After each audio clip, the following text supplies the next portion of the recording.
तो दोस्तों आज मैं एक्सप्लेन करने वाला हूँ एक बहुत ही बढ़िया थ्रिलर मिस्ट्री मूवी जिसका नाम है भागवत चैप्टर 1 राक्षस। मूवी काफ़ी बेहतरीन है, देखने में आपको मज़ा आएगा। फिलहाल इस मूवी की आईएमडीबी रेटिंग 7.1 आउट ऑफ 10 है। तो मूवी की शुरुआत होती है अक्टूबर 2009 से रॉबर्टगंज नाम के शहर में, जहाँ पर एक रात पूनम नाम की लड़की की माँ उसको बार-बार कॉल कर रही होती है, लेकिन पूनम का फ़ोन स्विच्ड ऑफ आ रहा था। अब पूनम की माँ इस चीज़ से काफ़ी चिंतित हो जाती है क्योंकि वह सुबह घर से निकली थी, जो कि अपने ऑफिस से हाफ डे लेकर घर वापस आने वाली थी। लेकिन किसी कारणवश वो रात होने तक भी घर वापस नहीं लौटी। उसकी माँ उसके लिए काफ़ी चिंतित होती है, जो कि उसके पिता और भाई को यह बात बताती है। वहीं उसका दूसरा बड़ा भाई उसको ढूँढने जाता है, लेकिन पूनम उसको कहीं भी नहीं मिलती, तो खाली हाथ वह वापस आ जाता है और अब परिवार में टेंशन का माहौल हो गया था। अब पूनम का एक बॉयफ्रेंड भी था, जो कि दूसरे रिलीजन से था और पूनम के परिवार वाले साथ ही साथ आसपास के लोग उस लड़के को ढूंढते हैं, तो वह भी अपने शहर मुंबई वापस लौट गया था और यहाँ पर सबको लगता है कि वही पूनम को लेकर भाग गया है। सभी लोग बहुत ही ज्यादा टेंशन और गुस्से में थे, जिससे एक इंटर रिलीजन प्रोटेस्ट शुरू हो जाता है। अब कहानी आती है लखनऊ में 2009 अक्टूबर में, कि जहाँ पर पुलिस इंस्पेक्टर विश्वास भागवत पर कमीशन बैठी हुई थी, क्योंकि उसने एक मुजरिम को कस्टडी में इतना पीटा कि उसके हाथ और पसली सब टूट गई थी। अब उसके सीनियर्स उससे सवाल जवाब करते हैं, उसको समझाते हैं कि उसने ऐसा क्यों किया, लेकिन वो साफ इनकार कर देता है और यह कहता है कि वह मुजरिम खुद ही गिर गया था। हालांकि ऐसा नहीं था, उसने उसे वाकई में पीटा था। अब यहाँ भागवत का सस्पेंशन तो रुक जाता है और उसके सीनियर्स उसे बताते हैं कि उसका ट्रांसफर रावट्सगंज में हो गया है और वह अब यह सब हाथ उठाना बिल्कुल छोड़ दे, क्योंकि वह हर मुजरिम के अंदर पंडित दीक्षित को ढूंढा करता था और वह ऐसा करना बिल्कुल छोड़ दे। मतलब कि भागवत की किसी पंडित दीक्षित से कोई पुरानी दुश्मनी थी, जिसकी वजह से उसके अंदर क्रिमिनल्स को लेकर काफी गुस्सा पल रहा था। अब अगले ही दिन वह अपनी बीवी और अपनी बेटी के साथ रावट्सगंज जाता है, जहाँ पर दंगे चालू हो गए थे और रात को उसे यहाँ के पुलिस ऑफिसर मिलने आते हैं, जो कि पूनम वाले केस के बारे में उसे समझाते हैं। जांच में अभी तक यही पता चला है कि पूनम घर से 5,000 रुपए और कुछ जेवर और एक शादी का जोड़ा लेकर भागी है। वह किसी से रात रात भर बातें भी किया करती थी, तो यह सबको प्रेम प्रसंग का मामला लग रहा था, जिसमें दूसरे धर्म का लड़का उसे भगा कर ले गया। अब भागवत पूनम के कॉल रिकॉर्ड्स को चेक करता है, तो उसके अंदर उसको एक नंबर मिलता है जिससे पूनम की बार बार बात हुई थी। तो वह यह नंबर अपने जूनियर्स को देता है कि वह इसकी डिटेल्स निकालें, ट्रेस करवाएं। अब अगले दिन वह पुलिस स्टेशन जाता है, जहां पर उसने पूनम के परिवार को और एक लोकल धर्म के नेताजी को बुलाया हुआ था। नेताजी के लोग थाने के बाहर प्रदर्शन करने लगते हैं और भागवत अपने कांस्टेबल से यह प्रदर्शन बंद कराने के लिए बोलता है। अब भागवत पूनम के पिता से बात करता है, जो कि यह कहते हैं कि उनकी बेटी पिछले 10 दिन से लापता है। जिस पर भागवत कहता है कौन सी बड़ी बात है और यह लव अफेयर का मामला होगा, वह खुद ही भागी होगी। लेकिन वह कहते हैं कि पूनम ऐसी नहीं है और रोने लगते हैं। अब वह आगे यह कहते हैं कि पिछले 10 दिन से एक भी खबर उनकी बेटी के बारे में नहीं मिली है। उसकी बेटी कैसी है, कहाँ पर है, किस हालत में है, वह बहुत ही ज्यादा दुखी थी और वह भागवत से यह कहते हैं कि वह उनको एक तारीख बता दे कि किस दिन पूनम यहाँ पर आ जाएगी, क्योंकि उसकी माँ भी काफी तकलीफ में है। इसके चलते यहाँ पर भागवत कहता है कि 15 दिन में उनकी बेटी वापस आ जाएगी। खैर, अब इसी बीच हम बनारस का सीन देखते हैं, जहाँ पर मीरा नाम की एक लड़की होती है, जो कि कॉलेज में पढ़ती है, जिसे एक रोज सड़क पर खेलता हुआ समीर नाम का लड़का मिल जाता है, जो कि उम्र में उससे थोड़ा बड़ा था और स्कूल में साइंस पढ़ाता है। समीर उससे थोड़ी बहुत बात करता है और फिर रोज उसे देखने रोड पर उसका इंतजार करने लगता है, जिससे वह समझ जाती है कि समीर उसमें इंटरेस्टेड है और वह भी समीर में इंटरेस्टेड लग रही थी। एक दिन वह उससे कहता है कि वह उसे पसंद करता है और उसका गंगा घाट पर वह उसका इंतजार करेगा, वह जरूर वहां पर आए। अब इधर रावट्सगंज में भागवत को उस नंबर की डिटेल्स मिलती है, जिससे रात रात भर पूनम की बातें हुआ करती थी और यह नंबर किसी प्रवीण साहू का है। भागवत पूनम के परिवार से पूछता है तो वह किसी प्रवीण साहू को नहीं जानते थे और थोड़ा हाथ पैर मारकर भागवत को प्रवीण मिल जाता है, जो कि यहाँ पर ईंट की भट्टी पर काम करता था। भागवत उससे पूनम के बारे में पूछताछ करता है, तो वह बताता है कि वह किसी पूनम को नहीं जानता और यह नंबर उसकी बहन कौशल्या का है, जो कि 22 फरवरी से लापता है, जिसकी उसने एफआईआर भी दर्ज करवा रखी है, लेकिन उसका आज तक कुछ भी पता नहीं चल सका। दूसरी ओर समीर से मिलने मीरा घाट पर आती है और दोनों बातें करते हैं, जहां पर दोनों का लव अफेयर शुरू हो गया था। अब कुछ लोग घाट पर आते हैं और लेडीज मीरा को ले जाती हैं और समीर का मुंह काला करके उसकी पिटाई कर दी जाती है, क्योंकि यह सब सार्वजनिक जगहों पर शोभा नहीं देता। अब रात में समीर मीरा से कॉल पर बात करता है, जो कि उसके लिए रो रही थी, और वह उसे संभालता है। उधर रावर्ट्सगंज में भागवत को कौशल्या के कॉल रिकॉर्ड्स के अंदर दो नंबर मिलते हैं, जिनमें से उनकी ज्यादातर बातें होती थी। वह उन नंबर को टेस्ट करवाता है, तो यह दो अलग अलग लड़कियों के नंबर थे, और वह लड़कियां भी काफी समय से गायब थी। मतलब पूनम को ढूंढने निकले थे, और उसे ढूंढते ढूंढते और तीन लड़कियों के लापता होने के केस सामने आ गया। अब भागवत उन दो लड़कियों का पता लगाने की कोशिश करता है, तो सेम उनकी बात भी जिन नंबर से हुआ करती थी, वह लड़कियों के ही नंबर थे, और वह लड़कियां भी गायब थी। और ऐसे अलग अलग इलाकों से लगभग 10 से 15 लड़कियां अभी तक गायब हो चुकी हैं, और फर्स्ट इंप्रेशन तो यही है कि वह घर से भागी है। अब यह चीज जानकर भागवत काफी परेशान होता है, और कहता है कि इन लड़कियों का आपस में कोई तो कोई जरूर कनेक्शन होगा ही। जिस पर उसका जूनियर बताता है कि कुछ साल पहले भी ऐसा ही हुआ था। असल में सीकरी गांव में कुछ लड़कियां गायब हुई थी, और कभी वापस लौटकर नहीं आई, ना ही आज तक मिल पाई। एक रोज मंदिर के पास बनी हुई कुटिया में एक्सीडेंट में आग लग गई थी, जिससे यह सामने आया कि वहां पर उन गायब हुई लड़कियों के कपड़े रखे हुए थे, और कोई उन लड़कियों को तंत्र विद्या के लिए इस्तेमाल करके मार देता था। भागवत कहता है कि यह 1984 की बात है। पंडित दीक्षित का केस है, और तंत्र विद्या जैसा कुछ भी नहीं था। तब 8 लड़कियां गायब हुई थी, और 8 में से उसकी खुद की 14 साल की बहन मोना भागवत भी थी, जिसका आज तक कोई नामो निशान नहीं मिला। अगले दिन उसे एक लीड मिलती है, जहां पर एक लड़की जो गायब थी उसके घर से कविता शास्त्री नाम की लेडी का नंबर मिला था, जो कि एक फोटोग्राफर है, और असल में मनवाड़ी नाम की जगह पर उसका स्टूडियो था। भागवत को यह पता चलता है कि मनवाड़ी के आसपास से ही उन लड़कियों को कॉल्स आया करते थे, और मनवाड़ी प्रदेश का सबसे बड़ा रेड लाइट एरिया था, तो वह वहां पर रेड मार देता है। अब कविता तो नहीं मिलती, जो कि किसी काम से नेपाल गई थी, ना ही यहाँ पर और कोई गायब हुई लड़की मिलती। भागवत डीलर से बात करता है, जो कि बताता है कि यहाँ पर कहीं और से लड़कियां आती हैं, और इस प्रदेश की लड़कियों को कहीं और भेजा जाता है, ताकि किसी को कुछ पता ही ना चल सके। अब यह सुनकर भागवत को गुस्सा आ जाता है, और वह उस डीलर को पीट डालता है। दूसरी तरफ हम समीर को देखते हैं, जो कि मीरा के साथ था, और वह मीरा को शादी के लिए प्रपोज कर देता है, और वह भी उससे बहुत ज्यादा प्यार करती थी, तो इसके लिए मान भी जाती है। तभी भागवत को अपनी बहन की याद आ रही होती है, जो कि एक दिन ऐसे ही गायब हो गई थी, फिर कभी नहीं मिली, जिससे दुखी होकर वह रोने लगता है। अब उसको पता चलता है कि कविता नेपाल से वापस आ गई है, लेकिन भागवत ने उसे पुलिस स्टेशन बुलाया था, जहां पर वह आई ही नहीं थी। तो वह उसके घर जाता है, और उससे चंदा पाल एक और गायब हुई लड़की के बारे में पूछता है, जिसके नंबर से कविता को कई कॉल्स आए थे। तो वह बताती है कि यह चंदा पाल नहीं है, बल्कि सूरज जायसवाल का नंबर है। वह एक दिन उसके पास कुछ फोटोज को डेवलप कराने आया था, और फिर उसके पीछे ही पड़ गया। कविता असल में विडो है, उसका एक बेटा भी है। तो सूरज उसके स्कूल तक पहुंच गया था, और कविता ने जैसे तैसे उससे पीछा छुड़वाया। अब वह भागवत को वह वाली फोटो दिखा देती है, कि जो कि सूरज डेवलप करवाने आया था। तो यह कोई रैंडम फोटो ही थी, मतलब कि वह फोटो के बहाने कविता के पास आया करता था, और उसको फंसाने की कोशिश कर रहा था। लेकिन वह इसमें नहीं फंसी। भागवत फिर से काफी परेशान हो जाता है, क्योंकि अभी तक कुछ भी सबूत हाथ नहीं लगा था। वहीं दूसरी ओर समीर मीरा से कहता है कि वह उससे बहुत प्यार करता है, लेकिन मीरा का परिवार शादी के लिए नहीं मानेगा, तो वह उसके साथ भाग चले, और वह उसे प्यार करती थी, तो इसके लिए मान भी जाती है। अब वह दशहरा के दिन उसको भगा कर ले जाता है, और जाने से पहले मीरा अपने परिवार को ऐसे छोड़ने पर बहुत दुखी थी, लेकिन समीर उसको समझा लेता है।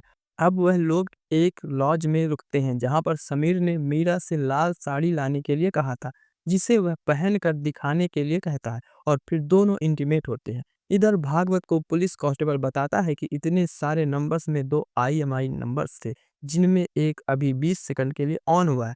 अब कांस्टेबल उस लड़के को पकड़ लेते हैं, जिसने वह फोन ऑन किया था, जो कि बताता है कि यह उसका फोन नहीं है, बल्कि उसे अपनी गर्लफ्रेंड को कॉल करना था, इसलिए उसने इसके अंदर सिम डाली थी, और यह फोन उसके फ्रेंड का है। अब भागवत उसके फ्रेंड से बात करता है, तो वह यह बताता है कि एक लड़के से उसका रोड पर एक्सीडेंट हुआ था, जिसके स्कूटर पर नेताजी की फोटो थी, और उसी लड़के का फोन रोड पर गिर गया था, जिसे उसने अपने पास रख लिया था। भागवत समझ जाता है कि ये दोनों लड़के बोल तो सच रहे हैं, और उसे यह भी याद आता है कि कविता के पास जो फोटो आई थी, उनमें से एक में स्कूटर भी है जिस पर नेताजी का फोटो है, यानी कि वह कोई रैंडम पिक्चर्स नहीं थी। अब भागवत इस स्कूटर की डिटेल्स निकलवाता है और यह स्कूटर किसी राजकुमार सिरातिया का था। वो राजकुमार की फोटो निकलवाता है जिसे कविता को दिखाया जाता है। वह भी बताती है कि हाँ, यही है सूरज। और अब हम वह फोटो देखते हैं तो यह राजकुमार, सूरज और कोई नहीं बल्कि अब समीर बन चुका है। यानी कि यही था जो कि लड़कियों को शायद फंसा रहा था। अब भागवत के पास अभी तक कोई सबूत नहीं थे, लेकिन अब उसके पास एक चेहरा आ गया था ढूंढने के लिए, और वह अपनी टीम से कह देता है कि वह लोग इस राजकुमार के बारे में जहां तक जो जान सके, जैसी भी जानकारी हो, उसको निकाल कर लेकर आए। इधर हम सूरज उर्फ समीर उर्फ राजकुमार को देख पाते हैं जो कि बहुत ही बड़ा झूठा था, जो कि मीरा को कहीं पर छोड़कर अपने घर भदोही वापस आता है और यहाँ पर अपनी बीवी सुमित्रा और बेटे से मिलता है। जी हाँ, वह शादीशुदा था। वह अपनी बीवी से बहुत प्यार करता था और आज उसके लिए वह गिफ्ट और केक लेकर आया था। दूसरी ओर भागवत को पता चलता है कि राजकुमार की 2 शादियां हुई हैं। एक बीवी रीवा में रहती है और दूसरी भदोही में। दोनों बीवियों को एक दूसरे के बारे में पता है और किसी को कोई भी आपत्ति नहीं है। वह पेशे से टीचर है जिसका आस पड़ोस और शहर में बहुत ही सम्मान है। सब उसकी बहुत तारीफ करते हैं, लेकिन वह पढ़ाता कहाँ पर है, यह किसी को भी मालूम नहीं। अब भागवत अपनी टीम को राजकुमार को पकड़ने के ऑर्डर्स दे देता है और इसमें वह कविता की हेल्प लेता है। अब कविता एक बस स्टॉप पर राजकुमार को बुलाती है और भागवत अपनी टीम के साथ आसपास छुप जाता है। थोड़ी देर के बाद राजकुमार वहां पर आता है और कविता से बात करने लगता है, जो कि बहुत डर रही थी। लेकिन भागवत ने राजकुमार को सभी जगह से घेर लिया था, तो वह उसे अरेस्ट कर लेता है। राजकुमार कहता है कि उसे यहाँ पर क्यों लाया गया है, उसने तो कुछ भी नहीं किया। अब भागवत अपनी टीम से यह कहता है कि यह ऐसे मुंह नहीं खोलने वाला, बहुत ही ज्यादा ढीठ है, तो वह लोग उसको 48 घंटे तक ना ही खाना देंगे और ना ही सोने देंगे, क्योंकि वह उसे खाली एक छेड़छाड़ के केस में लेकर आए हैं और असली वाले केस से उसका कोई भी ताल्लुकात है, इसका सबूत नहीं है, तो वह 4 दिन में छूट जाएगा और उन्हें उससे पहले उसके मुंह से सच उगलवाना होगा। राजकुमार यहाँ पर कुछ भी नहीं बोलता, बार बार यही बोलता है कि उसने कुछ नहीं किया। और पुलिस उसके घर की तलाशी लेती है तो उसे कुछ सामान और गहने मिलते हैं, और एक जोड़ी गहने जो होते हैं वो एक लापता लड़की के गहनों से मैच हो जाते हैं। अब भागवत उन गहनों को राजकुमार को दिखाता है, और लेकिन अभी भी वह ऐसा ही रिएक्शन देता है कि जैसे उसे इस केस के बारे में कुछ भी नहीं पता और पुलिस किस बारे में बात कर रही है उसे कोई आइडिया नहीं था। हालांकि उसने यह गहने सुमित्रा तक से छुपा कर रखे हुए थे। अब अगले दिन भागवत राजकुमार की दोनों ही बीवियों को थाने में बुला लेता है, जहां पर वह यह देखता है कि सुमित्रा जिससे कि राजकुमार प्यार करता था, उसके लिए वह गहने, टीवी, फ्रिज सब कुछ लाता है। महीने के सबसे ज्यादा दिन उसके साथ ही बिताता है। लेकिन बात यह थी कि वह तो राजकुमार से प्यार तक नहीं करती। वह यह कहती कि अभी जो लड़की गायब हुई है उसमें राजकुमार और उसकी पहली बीवी का ही हाथ होगा और उसे तो बस अपने गहने वापस चाहिए। अब दूसरी बीवी राजकुमार से प्यार करती थी और वह उसका हालचाल पूछती है। वहीं सुमित्रा उसे सीधा इग्नोर करके निकल जाती है। अब भागवत राजकुमार से कहता है कि वह अपना गुनाह मान ले और पूनम कहाँ पर है यह बता दे, नहीं तो वह और सुमित्रा जेल जाएंगे। अब राजकुमार फिर से इनकार करता है तो भागवत उसको बताता है कि जो गहने सुमित्रा के पास हैं वह पूनम नाम की लड़की के हैं और सुमित्रा ने खुद यह कहा है कि उसे राजकुमार से कोई मतलब नहीं है और उसको बस गहने चाहिए। वह आगे कहता है कि राजकुमार की हैसियत सुमित्रा के सामने कुछ है ही नहीं, जिसको सुनकर राजकुमार गुस्सा होकर भागवत की कॉलर पकड़ लेता है और भागवत उसको पीट डालता है। अब राजकुमार यह कहने लगता है कि ऐसे पीटने से शायद उसकी 2 पसलियां टूट गई हैं और अब भागवत सस्पेंड हो जाएगा। तो भागवत यह बोलता है कि अगर उसने उसकी पसली तोड़ी होती तो यह बात बोलने के लिए वह बचता ही नहीं। खैर अगले दिन भागवत सुमित्रा पर 3rd डिग्री करवाता है और यह देखकर राजकुमार परेशान हो गया था। अब भागवत उसके पास आता है जो कि राजकुमार से यह कहता है कि सुमित्रा कन्फेशन दे चुकी है और अब उसकी बारी है। तब राजकुमार बताता है कि पूनम ज्वेलरी शॉप पर काम करती थी, ज्यादा सुंदर भी नहीं थी, 28 साल की भी हो गई थी, शादी भी नहीं हो रही थी और ऐसे में राजकुमार ने उसे प्यार दिया और वह उसके प्यार में पड़ गई। फिर उसने उसे अपने साथ चलने के लिए मनाया और वह 2-3 दिन में मान भी गई थी और वह उसे भगाकर दूसरे शहर ले गया। अब वहां पर उसने उसके साथ एक लॉज में रात गुजारी और सुबह यह कहा कि वह उसे अपने गुरुजी से मिलवाने ले जा रहा है। वह इसके लिए मान भी गई थी, खुश भी थी और उसने मंगलसूत्र और सारी चीजें पहनी हुई थी। अब राजकुमार ने यह बोला कि वह अपने गुरुजी के सामने ऐसे नहीं जा सकते, उसको साधारण वस्त्रों में जाना पड़ेगा। तो वह अपना सामान ही लॉज के रूम में ही रख दे और वह ऐसे ही करती है। जिसके बाद वह उसको बस स्टॉप लेकर आया, जहाँ पर उसने उससे यह कहा कि कहीं वह प्रेग्नेंट ना हो जाए, तो वो यह आयुर्वेदिक दवाई खा ले और बाथरूम में जाकर ही खाए ताकि उल्टी वगैरह हो तो वहीं पर हो। पूनम यहाँ प्यार में पागल उस दवाई को खा लेती है और यह दवाई असल में साइनाइड थी, यानी कि जहर था, जिससे कि वह ऑन द स्पॉट मारी गई। अब राजकुमार जो था वह लॉज में वापस आता है, पूरा सामान, ज्वेलरी सब कुछ बटोर कर वापस से सुमित्रा के घर आ जाता है। अब भागवत एक पुलिस ऑफिसर को उस इलाके के पुलिस स्टेशन भेजता है, जहाँ के बारे में राजकुमार ने जिक्र किया था। तो वहाँ से पता चलता है कि हाँ, 5 ऑफ अक्टूबर को एक लाश तो मिली थी, लेकिन कोई भी उसको ढूँढने नहीं आया, तो उन्होंने बॉडी का अंतिम संस्कार करवा दिया। भागवत को यह जानकर बहुत दुःख होता है और वह पूनम के घर जाकर उसके परिवार वालों से माफ़ी माँगता है कि वह उनकी बच्ची को बचा नहीं पाया। अब अगले दिन वह राजकुमार को पूनम वाले मर्डर स्पॉट पर लेकर आता है, जहाँ पर वह चार्जशीट बनाता है और वापस आते वक़्त वह दोनों साथ में खाना खाने रुकते हैं। अब राजकुमार की आँखों में अभी भी कोई भी शर्म नहीं थी, ना ही कोई पछतावा था। वह बड़े ही आराम से अपनी कहानी सुनाने लगता है और पहली लड़की से बताना शुरू करता है कि आखिरकार क्या हुआ था, जो कि उसने 2005 में पहली लड़की को फँसाया और फिर उसको मार डाला। फिर अगली लड़की और ऐसे ही वह 19 लड़कियों को अपना शिकार अब तक बना चुका है और आखिरी मीरा थी, जिसको भी वह बस स्टॉप पर लाया। उसको जहर दिया कि यह अबॉर्शन की गोली है और वह भी ऐसे ही मारी गई। अब भागवत को यह सब सुनकर बहुत दुःख होता है और वह राजकुमार से कहता है कि वह इंसान नहीं बल्कि राक्षस है। अब अगले दिन राजकुमार को कोर्ट में पेश किया जाता है, जहाँ पर वह अपना केस खुद ही लड़ने के लिए बोलता है और भागवत से बोलता है कि वह यहाँ से बाइज्जत बरी होकर सीधा फुर हो जाएगा।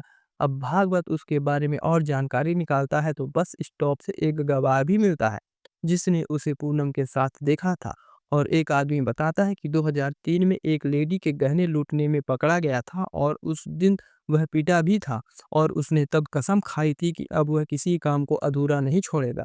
अब केस शुरू होता है और राजकुमार काफ़ी ज़्यादा कॉन्फिडेंट होता है। तो वह पूनम के साथ देखा गया था, जिस पर वह कहता है कि हाँ, वह दोनों भागे थे, लेकिन वो उससे शादी नहीं करना चाहता था और पूनम उसके ऊपर शादी का प्रेशर बना रही थी। अब एक पंडित भी सामने आता है, जिसके सामने राजकुमार पाप धोने गया था। वहाँ पर उसने बताया कि उसने एक कुंवारी के साथ संभोग किया और उसको जहर देकर मार दिया। इस बात को भी राजकुमार बिल्कुल तोड़-मरोड़ देता है। अब इसी बीच पूनम के पोस्टमार्टम करने वाले डॉक्टर को बुलाया जाता है, जो कि बताता है कि हाँ, बाथरूम की कुंडी अंदर से बंद थी और पूनम की लाश देखकर लग रहा था कि उसने खुद को ही खत्म किया था। और इस तरह राजकुमार पूरे केस को अपने ऊपर से हटवाकर खुद को खत्म करने वाले मामले में बदल देता है। यानी कि उसका यह कहना था कि सारी लड़कियां खुद को खत्म कर रही थी, इसमें उसकी कोई गलती नहीं है। वह सबको यही बोला करता कि बाथरूम में जाओ और वहाँ पर इसको जाकर खाना। ऑब्वियस सी बात है, कोई भी लड़की बाथरूम के अंदर जाएगी तो अंदर जाकर कुंडी तो लगाएगी ही। तो केस यहाँ पर ऐसा बनता है कि जैसे उसने खुद को खत्म किया हो, क्योंकि यहाँ पर वह डायरेक्टली इन्वॉल्व नहीं था और यहाँ पर कभी पुलिस ने डिटेल में इस चीज़ को चेक भी नहीं किया था, तो कोई सबूत ही नहीं मिला। अब भागवत को एक बात याद आती है कि राजकुमार कहीं न कहीं से तो साइनाइड लेता ही होगा, तो वह एक अतर की दुकान तक जाता है, जहाँ से राजकुमार अतर लिया करता था और इसी अतर वाले आदमी के पिता ज्वेलरी बेचते थे। अब वह उस आदमी तक जाता है, जो कि यह बताता है कि वह जेल में राजकुमार से मिला था और वहीं से उनकी दोस्ती हुई थी और वह उसे साइनाइड देने लगा, जो कि चांदी साफ करने में काम आती थी। अब यह आदमी कोर्ट में आता है, तो राजकुमार उल्टा उसे अपनी बातों में उलझा देता है। यह बोलता रहता है कि अगर उसने उसे साइनाइड बेचा है तो कोई रसीद तो होगी, लेकिन वह उसके पास नहीं थी। तो राजकुमार उल्टा उसे ही अपनी बातों में उलझा देता है, जिसके चलते डर के मारे यह आदमी अपना ही बयान बदल देता है कि कहीं उसको जेल ना जाना पड़ जाए। यह कहता है कि वह राजकुमार को साइनाइड नहीं देता था। अब केस यहाँ पर महीने दर महीने चलता रहता है, साल बीतते हैं, लेकिन राजकुमार के खिलाफ कोई भी पुख्ते सबूत नहीं मिल पाते। अब भागवत इस चीज़ से काफ़ी हताश हो गया था, निराश हो गया था, क्योंकि यह केस अब हाथ से निकल चुका है और राजकुमार बाइज्जत बरी कभी भी हो सकता है। वह अपनी बीवी से बात करता है कि वह उन लड़कियों को इंसाफ दिलाकर रहेगा और राजकुमार को खत्म कर देगा। अब भागवत काफ़ी परेशान था कि तभी उसको एक नाम याद आता है कि जो कि था देवलोक लॉज। लेकिन अभी तक 19 केस में से किसी भी देवलोक लॉज का नाम नहीं मिला था। और राजकुमार बहुत ही शार्प है, वह नेम्स में गलती नहीं कर सकता। अब भागवत अपनी टीम को काम पर लगाता है, तो उनको उस इलाके में 3 ऐसे लॉज मिलते हैं जिनके नाम देवलोक थे, और एक लॉज के अंदर रिसेप्शन पर राजकुमार को पहचान लिया जाता है। उस एरिया के पुलिस स्टेशन में बात करने पर भागवत को पता चलता है कि हाँ, एक लड़की बाथरूम में मिली थी, लेकिन वह जिंदा थी, जिसको सुनकर भागवत को एक सुकून मिल जाता है। वह उस लड़की को ढूंढते हुए हॉस्पिटल तक जाता है, जहां पर उसे लड़की का नाम सालू पता चलता है, जिसे एक नर्स ने ट्रीट किया था। भागवत नर्स से मिलता है, जिससे उसको पता चलता है कि सालू को दवाई से डर लगता था, तो उसने दवाई को चाट कर छोड़ दिया और 40 दिन तक वह कोमा में रही थी, यानी कि वह बच गई। उसने पूरा का पूरा साइनाइड नहीं लिया था।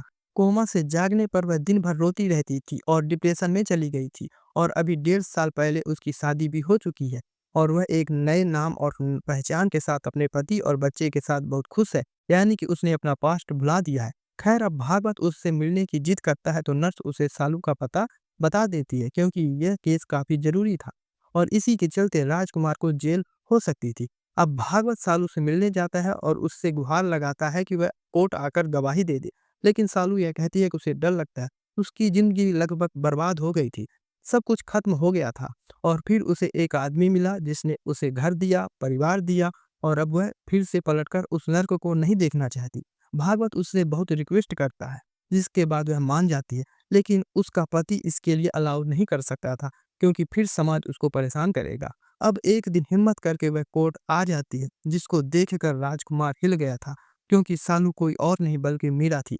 जी हाँ, जो कि उस दिन बच गई थी, क्योंकि उसको दवाई से डर लगता था और उसने खाली साइनाइड को चाट कर छोड़ दिया था, जिसके बाद वह 40 दिन तक कोमा में रही थी। खैर, अब फाइनली वह गवाही दे देती है और राजकुमार को सभी मामलों में दोषी ठहरा दिया जाता है। इसी के साथ भागवत चैप्टर 1 राक्षस मूवी यहीं पर खत्म हो जाती है।